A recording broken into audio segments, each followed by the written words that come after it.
Good afternoon. I'm Ron Moore of Moore Gallery, and we're in our Hess Street Gallery in Hamilton to spend the next half hour with Harold Town. Harold really needs no introduction. He is a Canadian artist that has a huge reputation, one of the most important painters of our time. We're here in our Hess Street Gallery surrounded by an exhibition of paintings from 1953 to 1961, a very important period in Canadian art history. It's a wonderful exhibition of very strong, colorful paintings, and I'd like to invite you to come during the time of the exhibition. It's running until April the 23rd, and I strongly encourage you to come over to our gallery and see the exhibition. First of all, I'd like to introduce our guest artist, Harold Town. Harold, how are you today? Fine. I'm wondering if we can spend the next half hour talking about you and your career and all the interesting things that have happened to you in your life as an artist. You have no choice, Ron, now you've announced it. That's right. I'm just trying to think. Now, where would you like to start? Would you like to start where, when you were young and No. starting out as an artist? No, I had no desire to start when I was young. Anyways. Start with this exhibition. Okay, And the fact that you were there when I discovered, I think, 3 of the pictures. That's right. And they were on the balcony in the studio, which had once been used by A.Y. Jackson. And one of the pictures I know we'd searched for some time.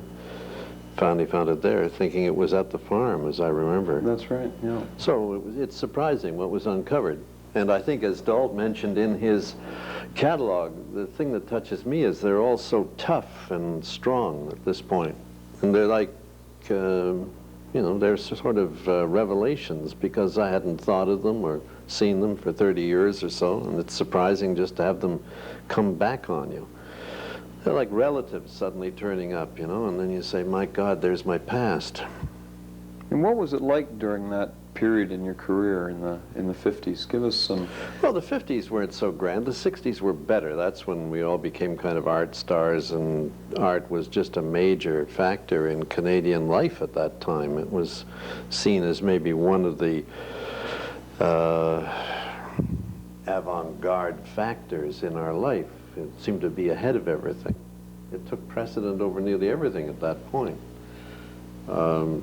The 60s were really the cooking period. But the 50s were interesting. They were sort of a preamble to all of that. They had a sense of tension that was, I think, indigenous to the fact that the pot was boiling and something was going to happen, and in the 60s it really did. And when I say happen, I mean happen in the sense that galleries opened up overnight and sales and everything became a factor, and artists were featured in the newspapers and magazines, and suddenly there was some sense of a real and strong presence. I'm intrigued by the years leading up to this, the paintings that you created during this time, and your influences and the artists that you were looking to for, I mean, these paintings are so far ahead of their time. You were on the leading edge of abstraction in this country, and it certainly mustn't have been an easy road. Well, it wasn't so much not being an easy road. You didn't sell anything, and we all had to do something else. Like Bush and Oscar Kahane and Yarwood, we worked in commercial art, most of us hating it, but nevertheless we had to do something else, and there was no Canada Council then, so you didn't feel that the world owed you a living, and you did it on your own, and that was it. But I don't think we had any sense of it being tough. We were just doing what we were doing. We didn't sell any pictures much, and no one paid any attention much back in the 50s. I had my first one-man show at the Picture Loan in 1954, and that was only because Douglas Duncan happened to see me coming through the door of a framing shop, and he said, "What are you carrying there?" And he looked at it, and then he wanted to see some more, and he gave me a show a few months later in '54. Even that was accidental. But we really didn't expect much, which was silly. you know, we should have expected something, but it was sort of the Canadian way not to expect anything. There were no galleries, maybe 2 in the whole city of Toronto, so, you know, you just did what you had to do. Did your paintings, pushed them against the wall, and went on. How many years had you been producing art prior to your first exhibition? How many years had you been working? At the art college in '45. So it'd been a lot of years of creating work and not having a chance to exhibit or sell yeah, anything. in that period from 45 to 53, nothing much. Well, you had the group shows, Yeah. the Canadian group shows, and it was a rondelay. The same painters appeared in every single exhibition. It was one great contiguous, continuous kind of sweep. It was sort of like film. You know, it just went by. Well, every exhibition had nearly the same people in it. Right. They were indivisible in a way and interchangeable, which was, I think, unfortunate. But then that happens too when there isn't anything outside of public galleries. And the public galleries, I think, were forced into the position of having to show Canadian art. It was kind of a duty then because there wasn't anything else. Once the private galleries appeared, the public galleries were released from this duty to support Canadian art first and foremost, and they were allowed to show pretty well what they wanted. Now, I think to some extent, they show too much of everything else and not enough Canadian art. But the pendulums swing back and forth, and no one can expect anything else. That's a fact of the great interior rhythm of life. During this period, what artists really did you admire? I mean, you were a young man at that time. You obviously... No, in this period, I wasn't admiring anybody much. Earlier, when I was at the art college, I admired all kinds of people. But at this period, I'd already stopped admiring modern painting to any great extent and was most admiring of the old masters.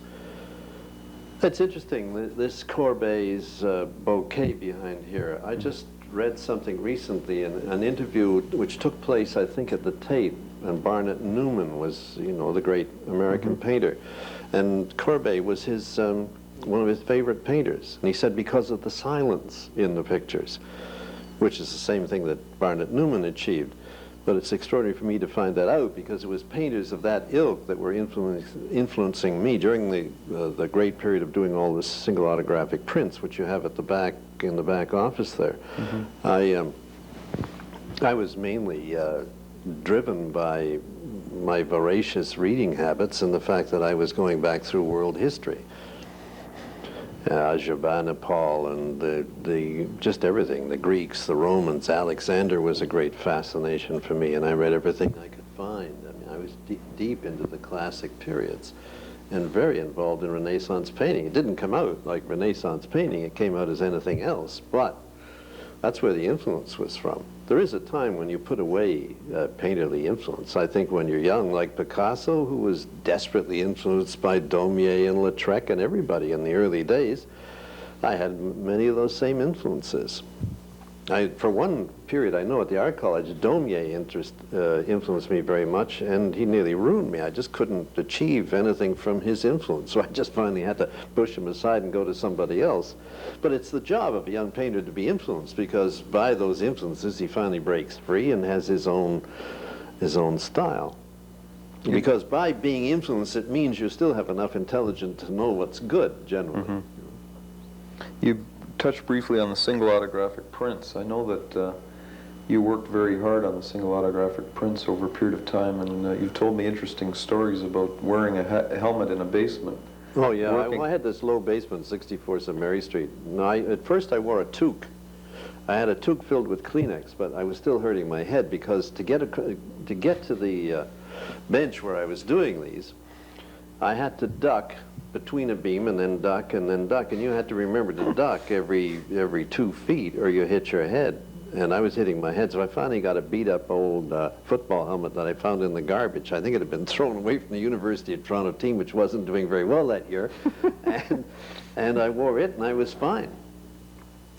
And I had, I had a long series in that basement until I got some kind of fungus in my ear, and the doctor said, you got to get out of the basement.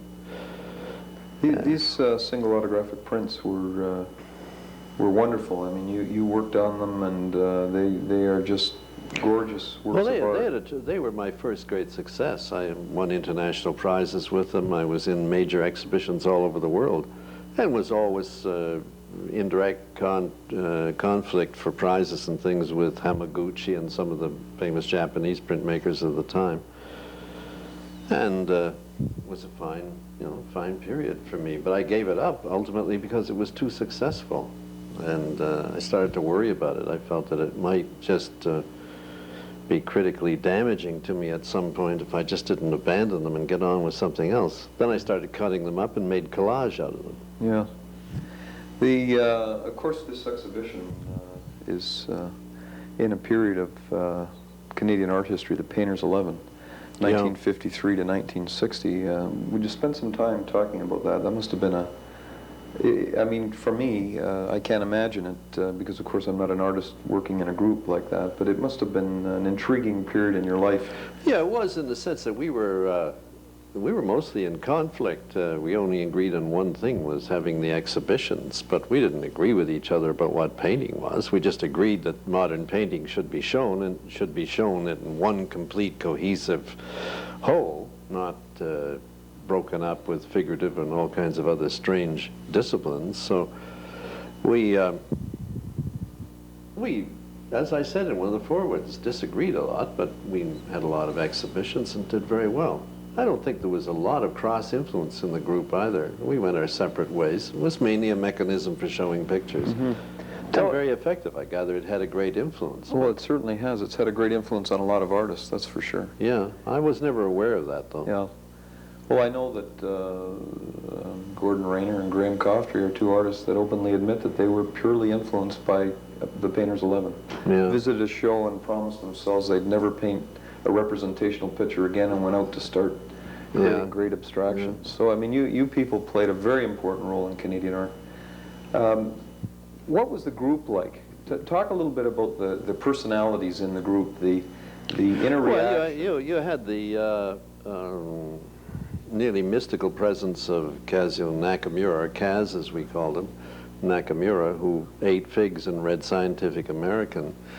And then you had the kind of flamboyant European presence of Oscar Kahane, who spoke with a quite heavy accent and was more American than the Americans. I mean, he loved the latest things, fast cars, suits without lapels, television. He loved everything that was American. Then you had Jack Bush, who used to smoke and talk about power plays and loved hockey, and you had Jock MacDonald, who was always sort of professorial and very intense and concerned about the terrible things that were being done to him at the art college. And then you had marvelous Hortense Gordon, who was from the Hamilton region. Yeah. And we had a wake at my house for Hortense Gordon that went on for 2 days. We had people visiting in the wake just to see how long we were going to last. And because we were just there sitting at my dining room table drinking for 2 entire days.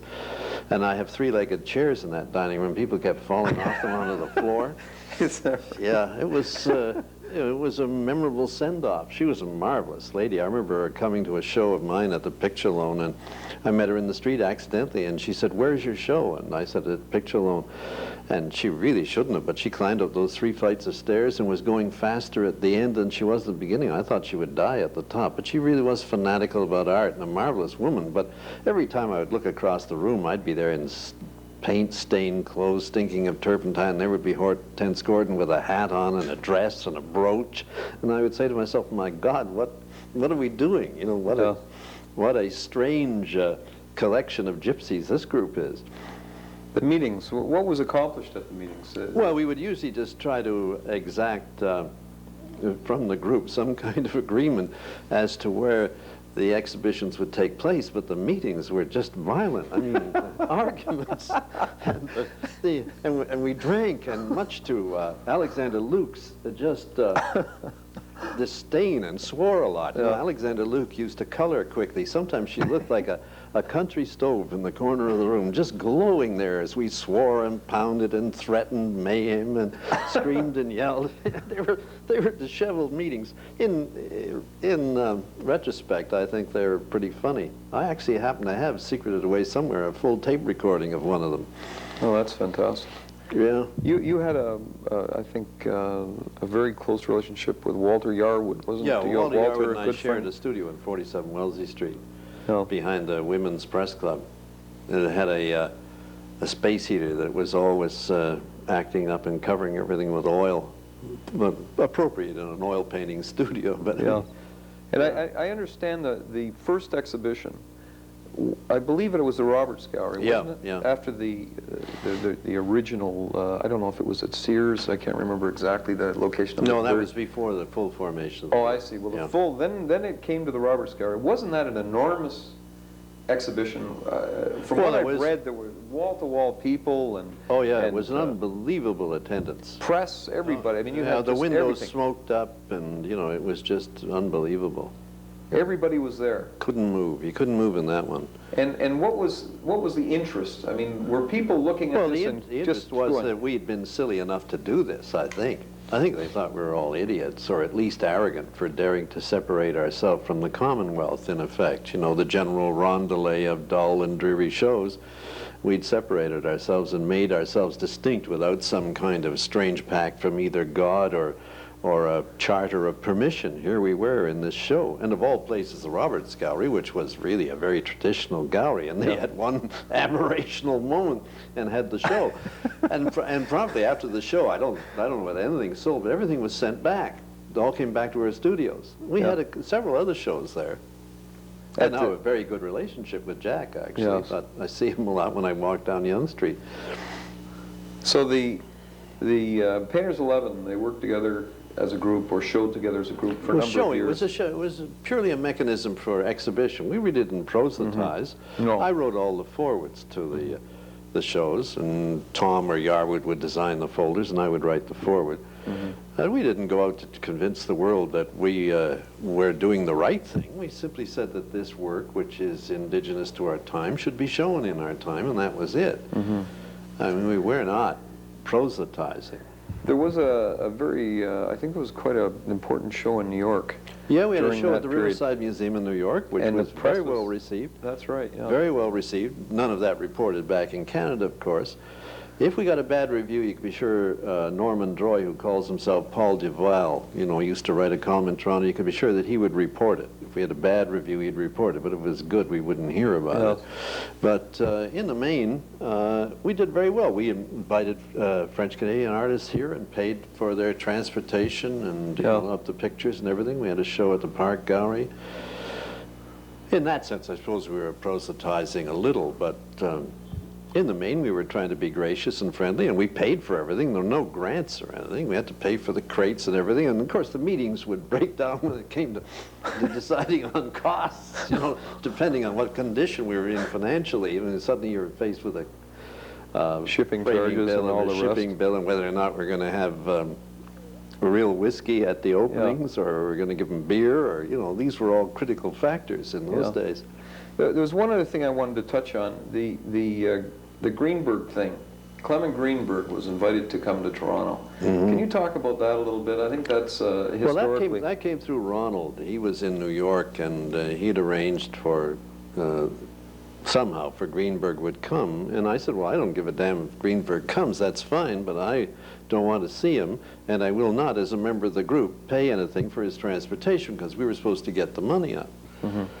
You know, I said, I think there was one other critics, member. despite anything that anyone says, are barnacles on the ship of art, and they don't guide it, and they don't pilot it.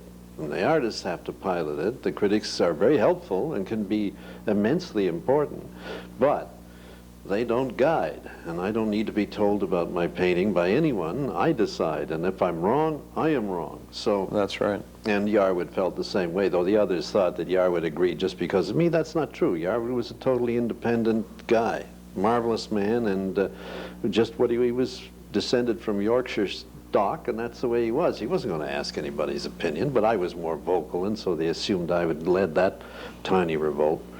And of course, it turned out to be very good for Bush, who, you know, jumped on the Greenberg bandwagon and had a nice career as a consequence of it. But Greenberg is now a failed critic. He's a failed Marxist also, and as a Marxist, he did believe there was a kind of right way and a wrong way of doing things. Well, there is no right and wrong way of doing things. There's a right way for some people and a wrong way for others, but there's no absolute. This is one thing we've learned, that there are no proper systems ever. Everything is open to objection. And, you know, his artists aren't doing that well any longer. All the people he made such gods of, the Ilitskis and the rest, I mean, the world has gone by them. And also there's a problem with a lot of his premises. He kept talking about the picture plane, and a lot of his painters would go into deep space in the pictures and couldn't hold things on the picture plane. But I really don't want to talk too much about Greenberg. No, it bores me. No, I just wanted you to touch on that briefly. We're slowly running out of time, unfortunately, but maybe if you wouldn't mind, we could spend the rest of the interview talking about these paintings in this exhibition, the single autographic prints and these very powerful pictures that are in our show. Well, as I think I mentioned, they are very much of that period, and as Dahl says in the introduction to your folder, I think they're tougher now and better now in a way than they were then. And some of them are the result of I was inordinately productive in those days. I couldn't wait to get to the next picture. And when I had an exhibition, I would choose things for the exhibition, and whatever was left over would be put against the wall. As I could tell when I discovered these things, is very often they have press marks in the very heavy paint from the canvas or the board that was leaning against them. And they would be left there. The things on the balcony, the three I found the day you were there when we started searching up in the balcony, I thought they were all 1950 things much earlier, and discovered them then. And I think the joy for me is to discover not only how remarkably strong they still are, but how they seem to be totally individual in their presence. You know, they don't have a general and absolute theme. You can tell their mind, but they don't come out of some kind of pat solution, painting solution. Each one looks like it came from an experience, some kind of place. And they did. The titles are indicative of what they were. You know, I was still very much involved because it was just coming out of the print period, the single autographic print period when these were made, and I was still very much involved in historic and anthropological and all sorts of anthropomorphic kind of investigation, and that appears in the pictures in many instances. They go back and forth between real experience and imagined experience. Sometimes the two overlap. Mm-hmm.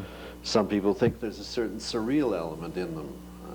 I'm not so sure of that, but they're a conglomerate kind of manifestation of all the things that interested me. And as a person who didn't have fast cars and was always a walker, the street interested me, what I read interested me, and what everything around me gets into these. The painting in the corner called Jack Time, a beautiful example in the exhibition. Yeah, well, that was just from watching kids in a schoolyard, and then I happened to be up a street and looked down on the yard, and I could see that kind of strange pattern, and the kids in the picture came from that. It doesn't look much like it, but that's where it came from.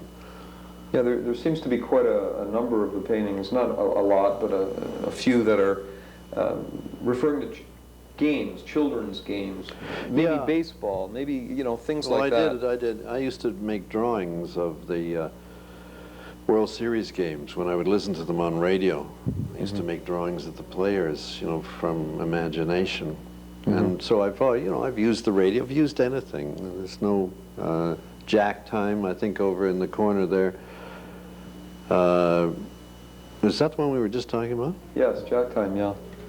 Yeah, that's... Oh, yeah. Well, what's the other one? There's another play one here. Yeah, it's called The End Game. The End Game, yeah. It's a beautiful painting, the same size as that, 2 feet square. Yeah. Fabulous painting. And that one, I think, which is called The Center Held, comes right out of my military reading. I was fanatical about reading about military campaigns, Waterloo, Alexander, the rest, and that was a phrase, you know, the center held on an attack, so that the wings didn't have to close in. And that painting came out of that. There's just no telling precisely where they came from. They're all very different, that's for sure. They're obviously from the same period, but each painting is very different from the next. Yeah, they're typified in the main by the fairly thick use of paint. You were referring to them as the fat paint period. Yeah. Not all of them are fat paint, no, but well, there are a number. Some are fatter than this a little later. I think it's just, but they still have more paint on than, say, the the tyrannies of the corners and that followed later, which were rather thinly painted. Yes, this painting, it's the Endgame #1. It's a very strong painting. Maybe you could spend a minute and talk a little bit about that image. Well, again, it's a game, but to talk about the image after all those years is difficult. I don't have that complete memory of what happened on all of them. I just know that it's a very powerful painting. Yes, it is. It would be ridiculous of me to try and regurgitate exactly what happened then. Yeah. Well, Harold, I'd like to take this opportunity to thank you very much for the exhibition. It's a wonderful, wonderful exhibition, and I'm very proud as a dealer to have it in Hamilton. And, Good. We'd certainly like to take this opportunity once again to, first of all, thank you for watching this interview.